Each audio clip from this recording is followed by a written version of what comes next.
오늘 말씀 제목이 뭡니까? 하나님께서 우리에게 빛을 주시고 승리를 주시는 줄 믿습니다. 우리나라와 일본의 관계를 설명할 때 이런 말을 많이 하죠. 일본은 어떤 나라라고요? 가깝고도 먼 나라. 여러분 동의하시죠? 지리적으로는 매우 가까운데 우리 과거의 역사가 있기 때문에 일제 강점기의 그 치욕 때문에 우리 민족의 마음에서는 굉장히 어떤 때는 불편하고 먼 나라 같은 느낌을 받을 때가 있단 말이에요. 가깝고도 먼 나라, 이 표현은 우리나라와 일본의 관계를 참 잘 설명한 것 같아요. 참 가깝죠, 그렇죠? 지리적으로 너무나 가까운데 그런데 독도가 자기네 땅이라 우기고 이러면은 또 굉장히 먼 나라처럼 불편해요. 그렇죠? 여러분, 우리 민족이 일본에 대한 감정을 가장 잘 드러내는 장면들, 대중들이 가장 잘 드러내는 장면은 제가 스포츠에서 발견한다고 생각합니다. 스포츠. 그래서 다른 나라에겐 다 져도 누구한테 지면 안 된다고요? 그렇죠. 일본한테 지면 안 됩니다. 그러니까 축구하면 목숨을 건단 말이죠. 왜 이런 그 마음의 생각을 가지고 있느냐? 우리 민족이 과거에 일제로부터 식민 지배를 받았기 때문에 그때 치욕과 박해를 받은 감정이 아직 치유가 되지 않은, 좀 남아 있는 거예요. 우리 기억 속에 남아 있는 거예요. 다시 말하면 용서가 다 되었단 말이에요, 안 되었단 말이에요? 아직 안 되는 부분이 있다 이 말이에요. 일본 제국주의는 우리 민족을 병탄했습니다. 병탄이라는 말이 좀 어려운데 조금 이따 말씀드릴게요. 1910년 8월 22일 한일 합병 조약이 있어요. 이건 불공평한 조약이고 불법적인 조약인데 이날부터 1945년 8월 15일 해방되는 날까지 36년이죠. 36년간 우리나라를 병탄했습니다. 이 병탄이라는 말은 제가 찾아보니까 아우를 병자 삼킬 탄자. 그래서 무슨 말이냐? 힘을 써가지고 완력을 써가지고 남의 것을 강제로 집어삼킨다, 이런 뜻을 가지고 있는 단어가 병탄입니다. 이를테면 영토, 주권, 재산, 이걸 자기 힘이 있다고 이걸 강제로 빼앗아 버리는 거, 이게 병탄입니다. 병탄했어요. 그래서 우리 민족은 36년간 일제 식민 지배를 받았습니다. 너무나 치욕의 역사죠. 특별히 일본 제국주의는 우리 대한민국을 대동아 전쟁의 병참 기지로 삼았습니다. 이 병참 기지로 삼았다는 말은 전쟁에 필요한 식량, 물자, 장비, 병력, 그래서 징용을 많이 돼요. 우리 작은 할아버지도 그 징용되어 갔습니다. 병탄에 갔습니다. 그러니까 일제 강점기 36년은 우리 민족에게 있어서는 말로 표현할 수 없을 정도로 고통의 시간이었어요. 그런데 그 고통을 우리 민족이 지금까지 잊지 않고 기억하고 있다는 거예요. 왜냐하면 우리 민족의 정서에 깊이 뿌리 새겨져 있다. 여러분, 용서하는 민족은 망하지 않지만 치욕의 역사를 기억하지 못하는 민족은 망해요.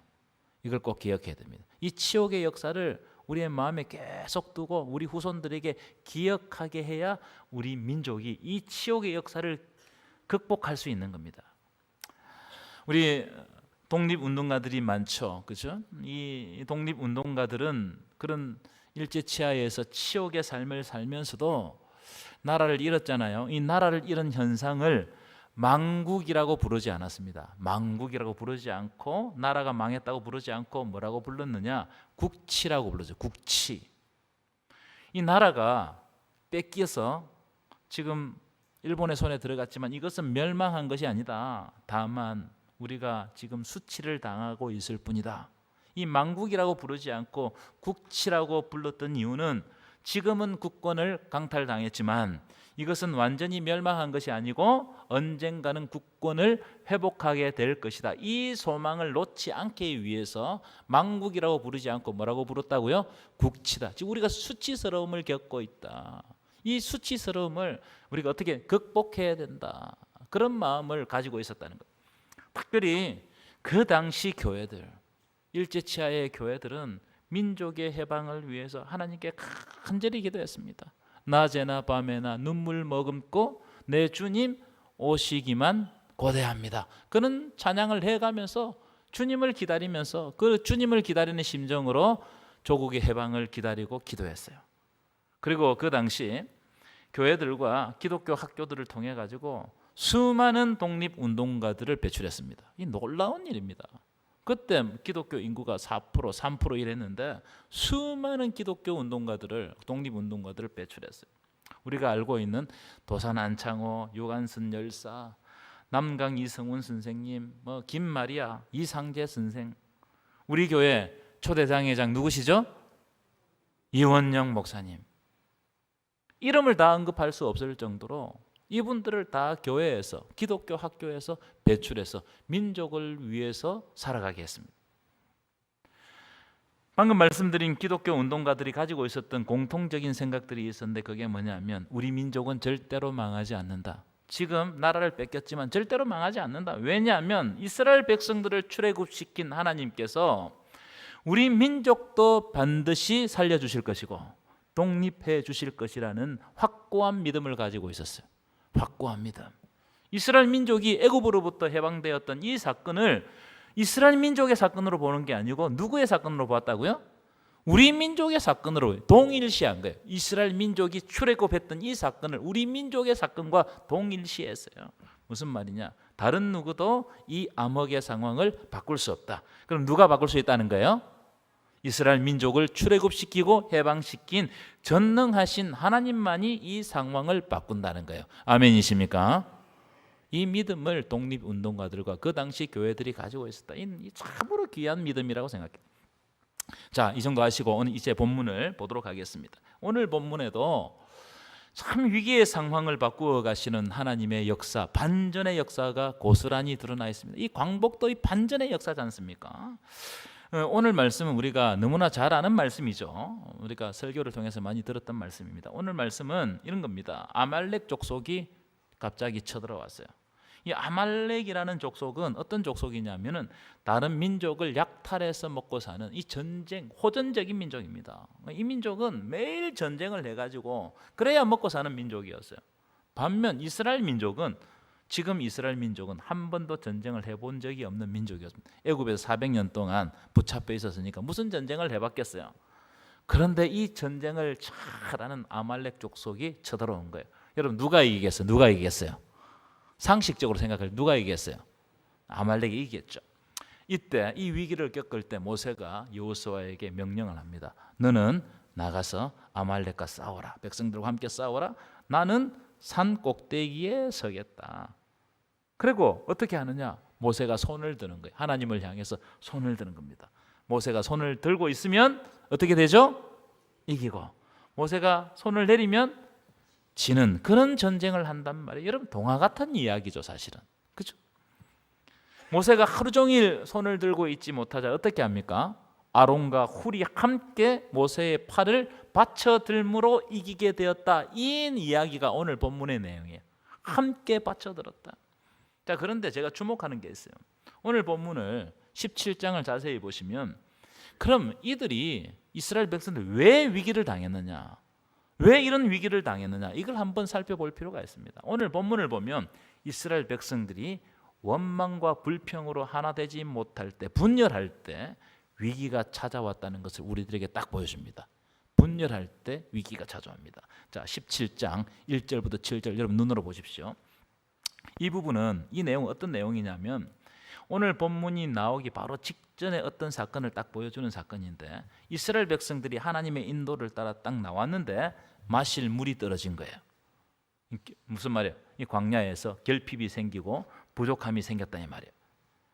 그런데 이 물이 떨어지니까 어떻게 되겠습니까? 이 물은 생명이잖아요. 물이 떨어지니까 이스라엘 백성들이 어떻게 반응했냐면 자 2절 보여주실까요? 2절 보면 모세와 다투었다는 거예요. 모세와 다투었다는 거예요. 모세에게 모든 원망과 불평을 쏟아냈다 이런 뜻이겠죠. 그래서 결국 하나님이 그들에게 물을 주십니다. 7절 보이죠. 7절 보시면 하나님이 물을 주시면서 이 물, 이 우물 이름을 뭐라고 불렀다고요? 무리바라 부른 무리바. 이 무리바라는 말은 무슨 말이냐? 다툼, 싸움, 분쟁, 갈라짐 이런 뜻이 무리바입니다. 물 때문에 이스라엘 백성들이 서로 갈라져서 다투고 분쟁하고 싸우고 마음이 찢어졌다 이 말이에요.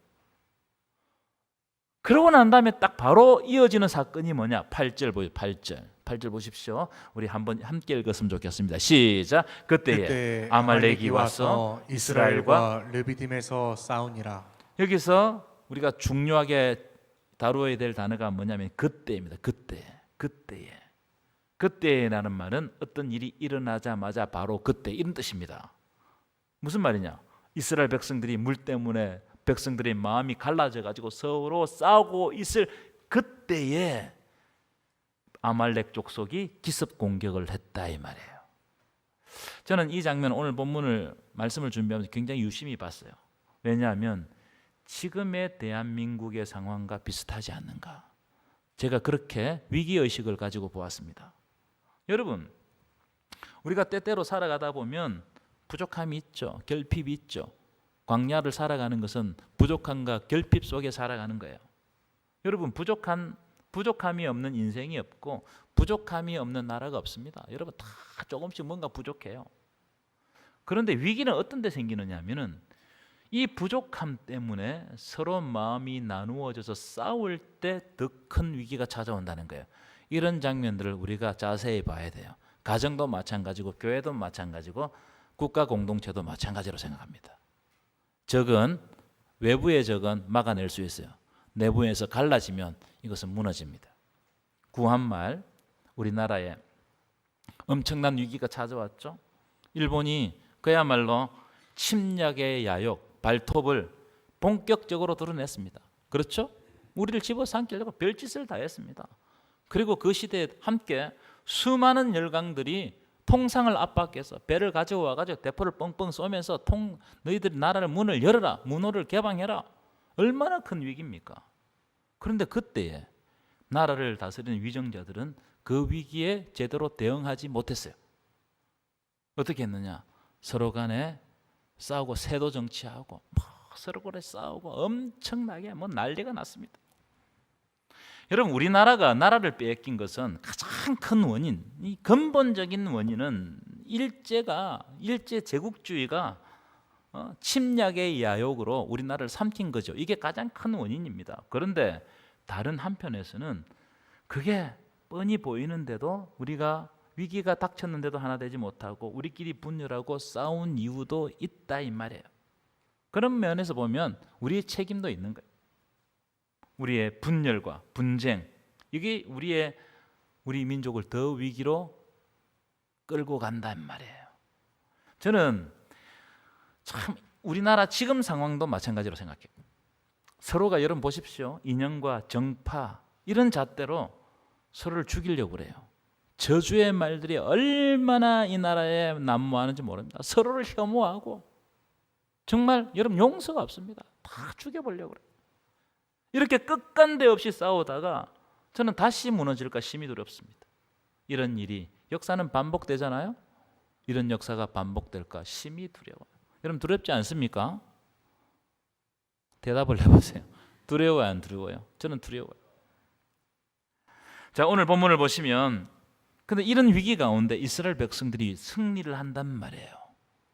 승리를 한 뚜렷한 이유가 나타나는데 오늘 그걸 한번 봤으면 좋겠어요. 이 승리를 한 이유는 모세와 아론과 훌이 그리고 여호수아와 백성들이 한 마음으로 하나 되고 서로 협력했기 때문이에요. 이런 장면들을 우리가 유심히 볼 필요가 있다. 그 장면을 한번 읽어보는 것이 좋겠죠? 자, 11절, 12절인데요. 11절부터 읽겠습니다. 시작. 모세가 손을 들면 이스라엘이 이기고 손을 내리면 아말렉이 이기더니 12절 시작. 모세의 발이 피곤함에 그들이 돌을 가져다가 모세 아래에 놓아 그가 그 위에 앉게 하고 아론과 훌이 한 사람은 이쪽에서 한 사람은 저쪽에서 모세의 손을 붙들어 올렸더니 그 손이 해가 지도록 내려오지 아니한지라. 그 손이 어떻게 됐다고요? 해가 지도록 내려오지 않았다는 거예요. 여러분 이 장면은 뭘 보여주는 장면입니까? 우리가 하나님 안에서 하나 되고 합심하고 힘을 모아 함께 팔을 들 때 하나님이 승리를 주신다는 거예요. 아멘이십니까? 하나님이 승리를 주신다. 우리나라의 광복도 마찬가지예요, 여러분. 마찬가지입니다. 우리 독립투사들이 목숨 걸고 일제와 포기하지 않고 절망하지 않고 끝까지 싸우고, 한국교회는 민족의 해방을 위해서 눈물로 간절히 기도할 때 하나님이 그 협력과 하나됨을 보시고 세계를 사용하셔서 우리에게 잃어버렸던 빛을 회복하게 하셨는 줄 믿습니다. 여러분, 우리나라가 강복을 이룬 것은 오롯이 하나님의 역사인 줄 믿습니다. 믿습니까? 그래서 여러분, 위기가 오면 함께 팔을 받쳐 올려야 되는 거예요. 우리 교회도 마찬가지입니다. 우리 가정도 마찬가지입니다. 다 위기가 옵니다. 그때 함께 팔을 받쳐 올려야 돼요. 위기가 왔음에도 불구하고 나누어지고 분쟁하면 그것은 곧 무너지는 겁니다. 여러분, 교회와 성도들은 서로 분쟁하고 나누어지면 안 돼요. 고린도 교회 보십시오. 무너집니다. 위기가 오면 우리를 이기게 하시고 우리에게 빛을 주실 분은 하나님이라는 사실을 믿고 하나님 앞에 확고하게 서고 함께 손을 들어야 할 줄 믿습니다. 여러분, 손을 든다는 말은 하나님께 도움을 요청하고 하나님을 신뢰해야 된다는 거예요. 여러분, 위기가 올수록 더욱 하나님을 신뢰해야 돼요. 여러분, 기도하실 때마다 이 나라, 이 민족을 위해서 꼭 기도해 주시기 바랍니다. 하나님, 한국교회가 하나님 앞에 확고하게 서게 하시고 이 나라와 이 민족이 더 이상 분쟁하지 아니하고 팔을 함께 받쳐들게 하여 주옵소서. 이렇게 우리가 위기 가운데에서도 하나님을 신뢰하고 기도하면 하나님이 그 옛날에 광복의 빛을 주셨던 것처럼 이 나라와 이 민족을 하나님의 빛 가운데로 인도해 가실 줄 믿습니다. 기도하시겠습니다.